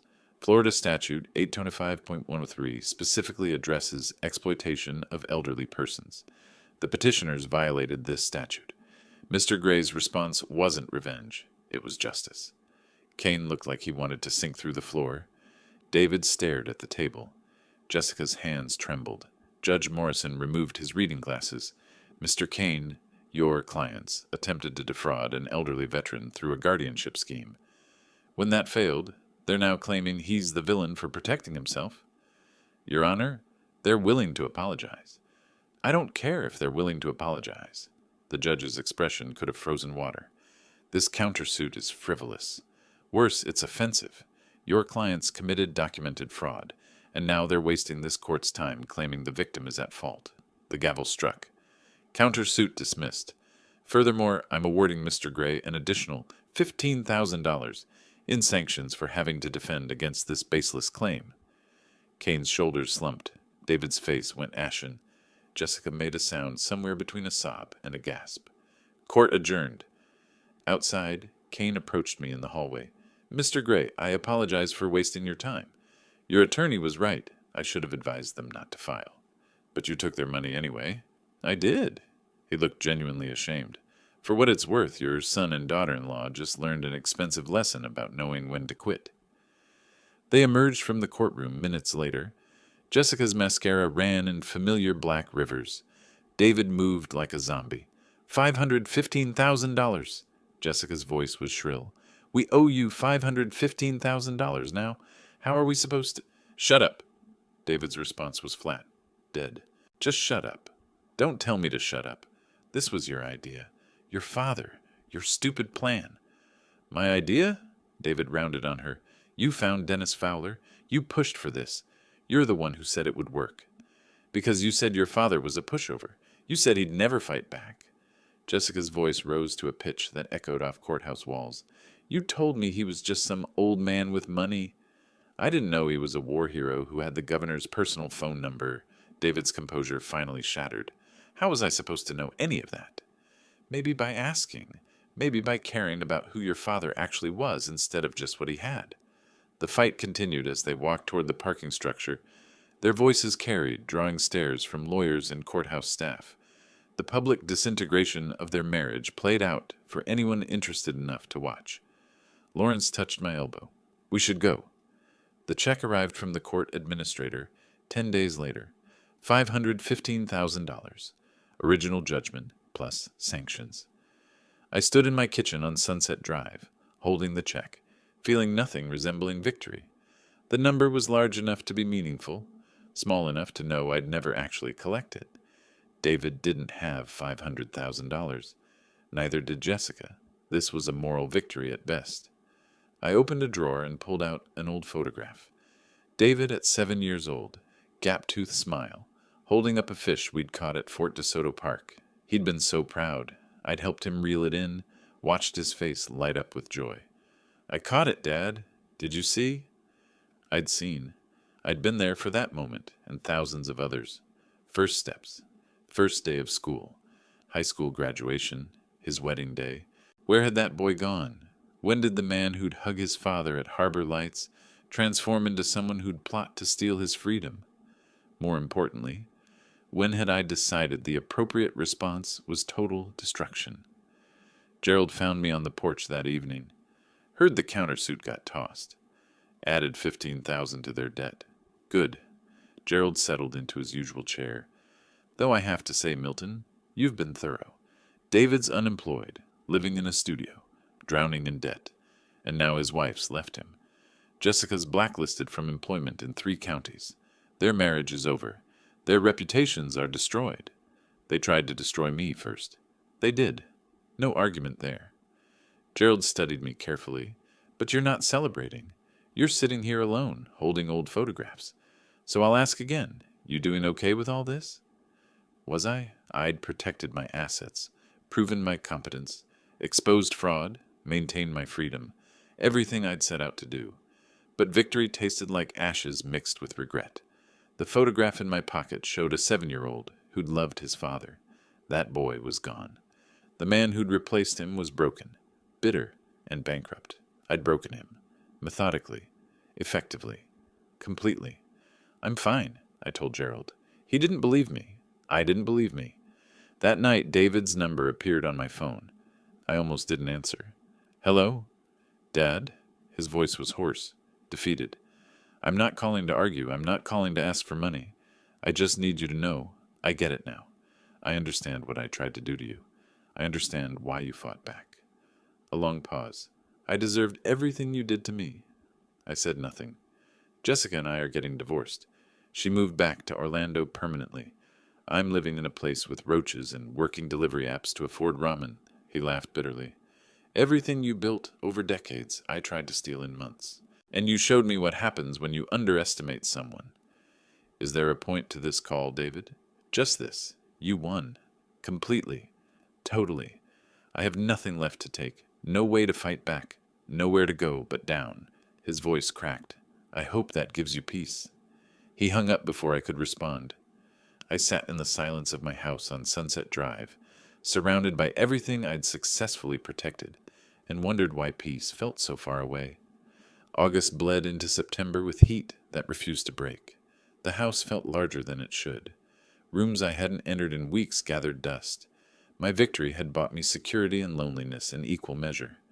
Gerald stopped by more frequently. Checking on me, he claimed, making sure I hadn't gone full hermit. You've been sitting on this porch every evening for 2 weeks, he observed one afternoon, settling into his usual chair. Same position, same expression, same emptiness. I'm fine. You're not. Gerald leaned forward, elbows on knees. You won, Milton. Protected everything. Exposed the fraud. Made them pay. So why do you look like you lost? I didn't answer immediately. A pelican dove for fish in the distance, came up empty. Tried again. I keep thinking about a conversation we had years ago, I finally said. David was maybe 14. Got in trouble at school for cheating on a test. I sat him down, told him actions have consequences. Told him character matters more than shortcuts. Sounds like good parenting. He looked at me and said, I understand, Dad. I won't disappoint you again. I gripped my coffee mug tighter. I believed him. Thought I'd raised someone with integrity. Gerald was quiet, patient. Now he's living in a 950 studio on Missouri Avenue, delivering DoorDash orders to survive, drowning in debt he'll never escape. I met Gerald's eyes. I did that. Methodically. Systematically. I destroyed my own son. He tried to destroy you first. I know. That's what makes this complicated. I set down the mug. Justice says he deserved consequences. But Gerald, I didn't just deliver consequences. I delivered annihilation. I could have stopped at protecting my assets. Instead, I kept pushing until there was nothing left of him. You think you went too far? It wasn't a question. Gerald had known me long enough to read between silences. I think, I said slowly, that somewhere between defending myself and destroying him, I became the kind of person I wouldn't have respected 30 years ago. The divorce papers arrived at David's studio apartment on a Tuesday. I know because he called me from the parking lot of the family law courthouse, voice hollow. It's official. Jessica and I are done. Irreconcilable differences. He laughed without humor. That's what they call it when your marriage implodes because you tried to steal from your father. David, she's already gone. Moved to Orlando last week. Took Chloe. I get supervised visitation twice a month if I can afford the drive. His breathing was ragged. I'm 39 years old, Dad. Divorced, unemployed, living in a place where the shower doesn't drain right and my neighbor deals drugs. This is what I built with my choices. What do you want me to say? Nothing. There's nothing to say. A long pause. I just thought you should know. The family you raised is officially dead. You won. He disconnected. Gerald brought news 2 days later. Saw your son making a delivery on Cleveland Street. DoorDash uniform, thermal bag, the whole setup. He shook his head. Looked rough, Milton. Really rough. How rough? Lost weight, dark circles, driving a beat-up Toyota Corolla that probably should have failed inspection. Gerald's expression softened. He looked like a man who's given up. I thought about that. David delivering pad thai to strangers, probably earning $1,800 a month if he worked 70-hour weeks, barely covering rent, utilities, the crushing debt that would follow him forever. He earned that situation, I said, but the words felt hollow. Did he, though? Gerald challenged. He earned consequences. Question is whether he earned complete destruction. There's a difference between justice and revenge, Milton. Justice restores balance. Revenge just creates more damage. Before I could respond, my phone rang. Unknown Orlando number. I almost didn't answer. Mr. Gray? This is Patricia Henderson, Jessica's mother. We spoke briefly before. I remember. I'm calling about Chloe. Patricia's voice was careful, measured. She's struggling, Mr. Gray. Asks about you constantly.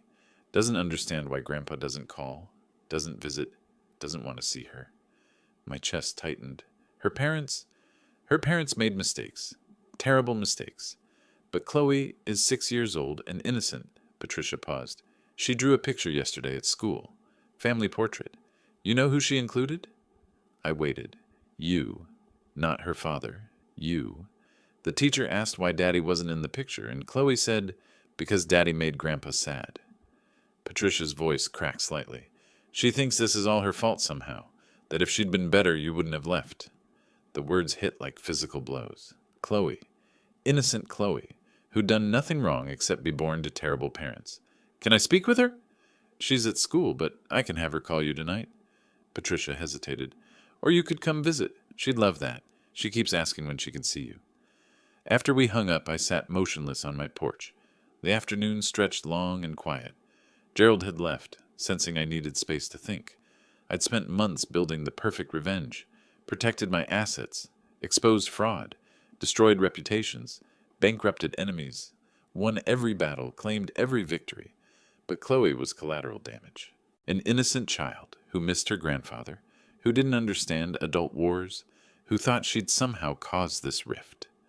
My phone rang that evening. Patricia's number. Grandpa? Chloe's voice was small, hesitant. Hey, sweetheart. Why don't you come see me anymore? Did I do something bad? The question cut deeper than any legal filing ever had. No, Chloe. You didn't do anything bad. You're perfect. Then why don't you love me? My throat closed. I do love you. Very much. Then why are you gone? She started crying. Mommy and Daddy fight all the time, and Daddy doesn't live with us anymore, and you don't call, and I miss you so much. I closed my eyes, saw her at 3 years old, laughing as I pushed her on swings at the park. At 4, helping me water plants in my garden. At 5, proudly showing me her kindergarten drawings. At 6, caught in the crossfire of adult stupidity and greed. Chloe, listen to me. None of this is your fault, not one bit. The grown-ups made mistakes, but I'm still your grandpa, and I still love you. Really? Really. And I want to see you too. When? Hope flooded her voice. When can you come? I looked around my house on Sunset Drive, the fortress I'd successfully defended, the empty rooms, the victory that tasted like defeat. Soon, sweetheart. Very soon, I promise. After Chloe hung up, I sat in darkness and thought about costs. David had tried to steal $2.8 million.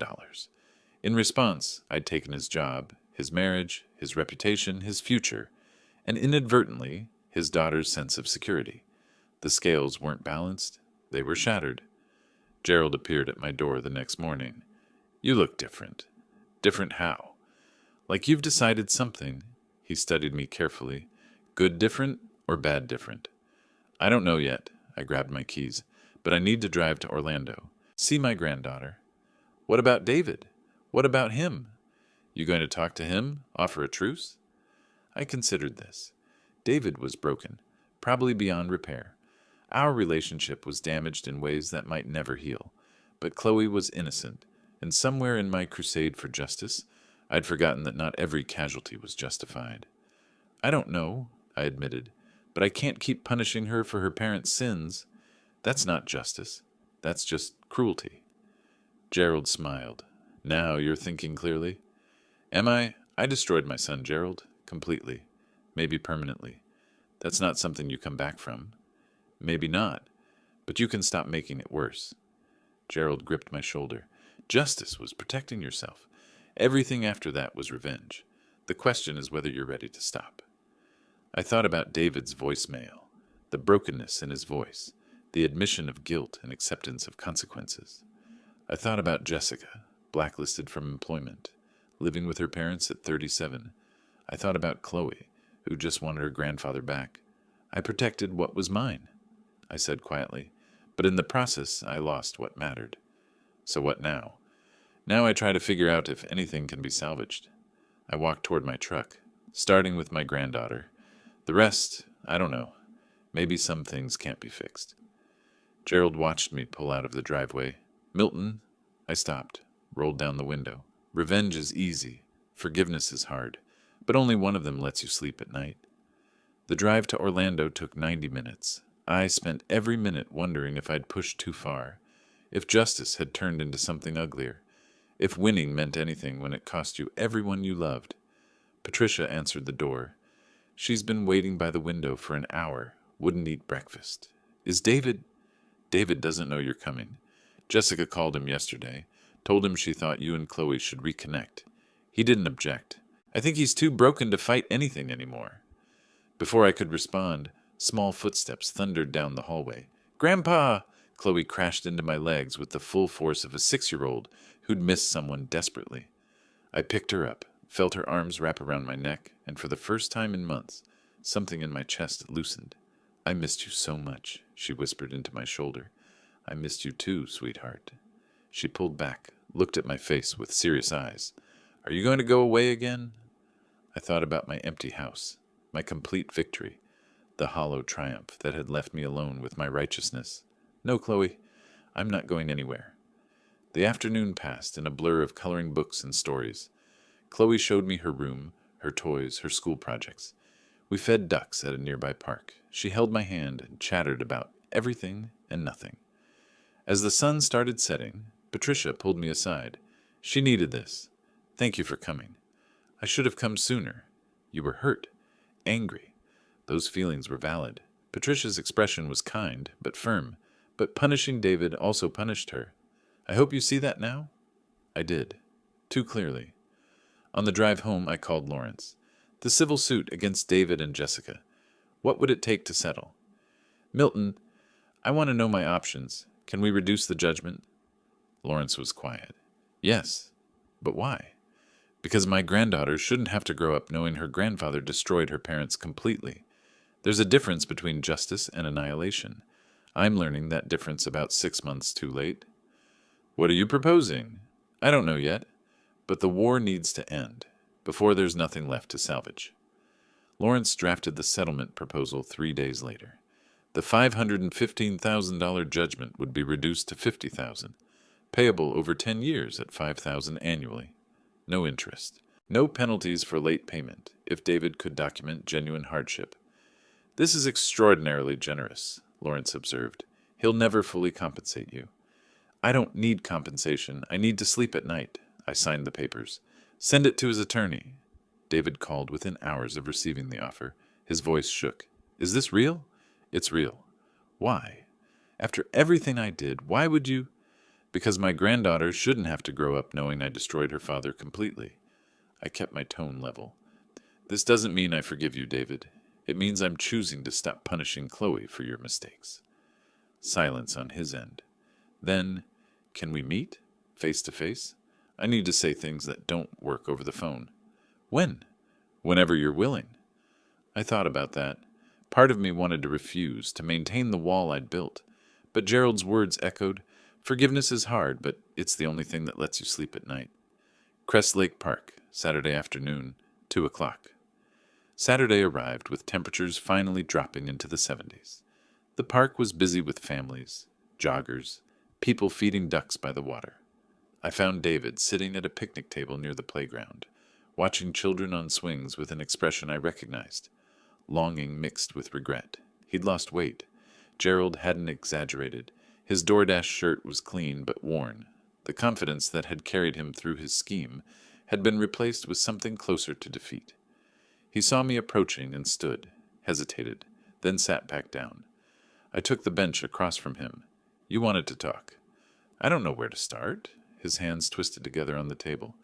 "I've practiced this conversation 100 times, and now that you're here, everything I planned to say feels inadequate." "Try anyway." He took a breath. "I was a terrible son. Not just in the guardianship scheme, though that was unforgivable, but in everything that led to it. I looked at you and saw a bank account instead of a father. I listened to Jessica complain about money and thought the solution was stealing from you instead of living within our means." His voice cracked. "I was willing to have you declared insane, Dad, to lock you away, to steal your freedom and your dignity and pretend it was love." I stayed silent. Let him continue. "The worst part is I thought you were weak, an easy target, some old man who'd never fight back." He met my eyes finally. "Then I watched you on TV receiving an award from the governor, heard about your Bronze Star, your 15 years in the Marines, your charity work that touched hundreds of families, and I realized I never knew my own father because I never bothered to ask." "You only cared what I had," I said quietly, "not who I was." "Exactly." He wiped his eyes roughly. "I deserve everything that happened. The lawsuit, the job loss, the divorce, the public shame, Jessica leaving, living in that studio apartment where the walls are so thin I hear my neighbors' arguments every night. All of it. That's quite an admission. It's the truth." He gestured at himself. "This is what I built with my greed. 39 years old, delivering pizzas to survive, drowning in debt I'll never fully pay. My daughter lives 3 hours away and barely knows me. My wife, ex-wife, won't speak to me. The town I grew up in treats me like a criminal." "You were a criminal." "I was." He didn't argue.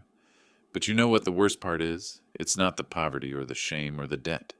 It's knowing that I had a father who would have helped me if I'd just asked. If I'd been honest about the financial trouble instead of trying to steal. If I'd treated you like a person instead of an ATM." A child's laughter rang out from the playground. We both turned to watch. The sound felt incongruous against our conversation. "I'm accepting your settlement offer," David said. $5,000 a year for 10 years. It'll take everything I can scrape together, but I'll pay it. Not because I have to. I know bankruptcy would wipe most of it, but because it's the only way I can prove I've changed." "Changed how?" "I got a second job. Night shift at a Walmart distribution center. Between that and DoorDash, I'll make enough to cover rent, debt payments, and maybe see Chloe once a month." He smiled bitterly. "Not exactly the life I imagined, but it's honest work. That's more than I could say 6 months ago. I studied my son, the boy I'd raised, the man who'd betrayed me, the broken person now trying to rebuild from rubble. Jessica called me last week," he continued. "She's taking classes at Valencia College. Business administration. Says she's done pretending to be an influencer and wants real skills. She's ashamed of what we did. Won't even visit Clearwater because she can't face people. She should be ashamed. We both should." David leaned forward. "Dad, I'm not asking for forgiveness. I don't deserve that. I'm not asking you to forget what I did or pretend it didn't happen. I just need you to know. I understand now. I understand what I tried to take from you. And I'm sorry. Truly, completely, devastatingly sorry." The apology hung in the air between us. No excuses, no blame shifting, just acknowledgement and remorse. "I'm sorry too," I said finally. His head jerked up. "What?" I'm sorry I didn't stop at protecting myself. You tried to destroy me, and I responded by destroying you. That was justice up to a point. After that point, it became revenge. I kept pushing until there was nothing left of you. You deserved consequences. Prison, probably. Definitely public exposure and financial penalties. I cut him off. But I made sure you lost everything. Your marriage, your job, your reputation, your connection with your daughter. Some of that was inevitable. Some of it was me being thorough. You were protecting yourself. I was annihilating you. There's a difference. I watched the ducks paddling near the shore. Gerald asked me if I was doing okay with all this. I kept saying I was fine, but I wasn't. Victory felt like ashes because somewhere in my crusade for justice, I forgot that you were still my son. David's shoulders shook. He covered his face with his hands. I won't forget what you did, I continued. I can't. Trust doesn't come back easily. Maybe it never comes back fully, but I can stop making your life harder. I can reduce the debt to something manageable. I can let you rebuild. Why? His voice was muffled by his hands. Because Chloe asked me why I don't love her anymore. Because she thinks your mistakes are her fault. Because I'd rather be her grandfather than your executioner. He lowered his hands. Tears streaked his face. I don't know how to make this right. You don't. Not completely. Some things can't be fixed. I stood. But you can stop making it worse. Pay the $50,000 over 10 years. Be honest. Work hard. Be a better father to Chloe than you were a son to me. I will, I promise. Don't promise me. Prove it. I started to walk away, then turned back. David, one more thing. Yeah? The next time you're in Clearwater to see Chloe, you can come by the house. Not to visit. Not to rebuild what we had. Just to pick up some things I've been holding for you. Baby pictures. Your mother's jewelry she wanted you to have. Things that belong to you. His expression crumbled. Dad, don't read more into it than it is. I'm not offering reconciliation. I'm offering basic decency. I paused. But maybe someday, if you prove you've really changed, we can try for more.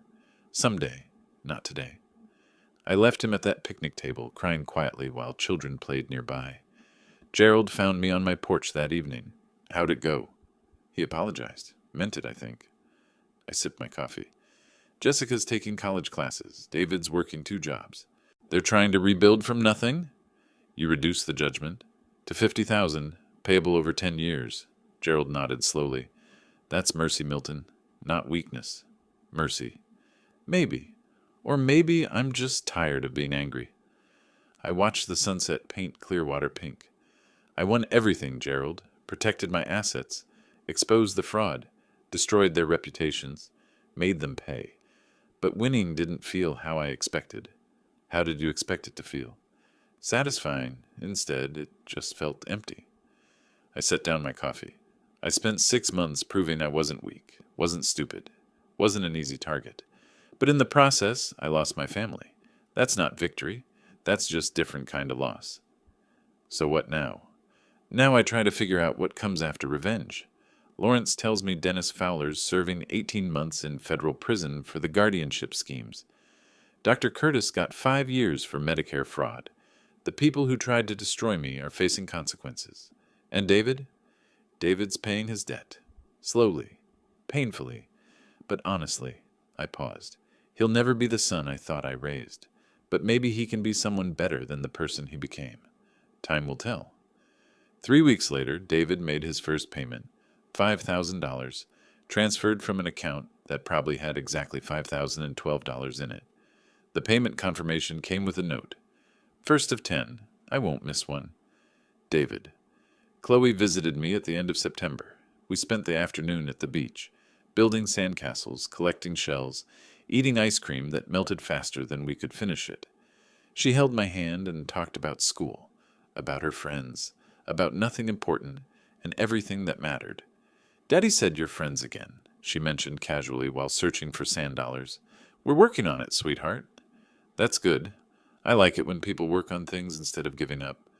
She found a perfect sand dollar and showed me triumphantly. See? Sometimes broken things can be fixed if you're careful. Out of the mouths of 6-year-olds, Jessica never called to apologize. I didn't expect her to. Gerald reported seeing her at Valencia College's website. She'd made the dean's list, building a new life in Orlando. That was probably for the best. The house on Sunset Drive felt less empty as October arrived. Gerald came by regularly. Lawrence stopped treating our meetings like war councils and started treating them like friendly check-ins. I started volunteering at the community center, teaching basic financial literacy to young families. Turned out I had skills beyond just protecting assets. Who knew? David sent a photo in early October, him and Chloe at a pumpkin patch, both smiling. He looked healthier. She looked happy. The caption read, "Thank you for letting me try to be better." I saved the photo, didn't respond. Some things didn't need words. One evening in late October, I sat on my porch and thought about the past year, the betrayal, the battle, the victory that felt like defeat until I understood that revenge and justice weren't the same thing. I'd protected everything I owned, proven I wasn't weak, made them understand that underestimating the old man was a fatal mistake. But the real victory wasn't the money or the court judgments or the public vindication. The real victory was deciding to stop fighting before there was nothing left to save. Gerald joined me, bringing oranges from his tree. "You look peaceful." I feel closer to it than I did 6 months ago. What changed? I realized that being right doesn't always mean being happy, and being strong doesn't always mean being unforgiving. I took an orange. David betrayed me. Jessica enabled it. They deserved consequences, but Chloe deserved a grandfather. And I deserved peace more than I deserved revenge. Took you long enough to figure that out. Better late than never.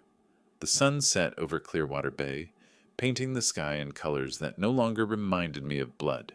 Just beauty. Just another day ending, another day beginning. I'd won the war, but more importantly, I'd stopped fighting before victory cost me everything that actually mattered. That was the lesson David never learned until it was too late. Some battles aren't worth winning if you lose yourself in the process. Me? I learned it just in time, and that made all the difference. If you liked this story, please like this video, subscribe to the channel, and share your impressions of this story in the comments. To listen to the next story, click on the box on the left. Thank you for watching.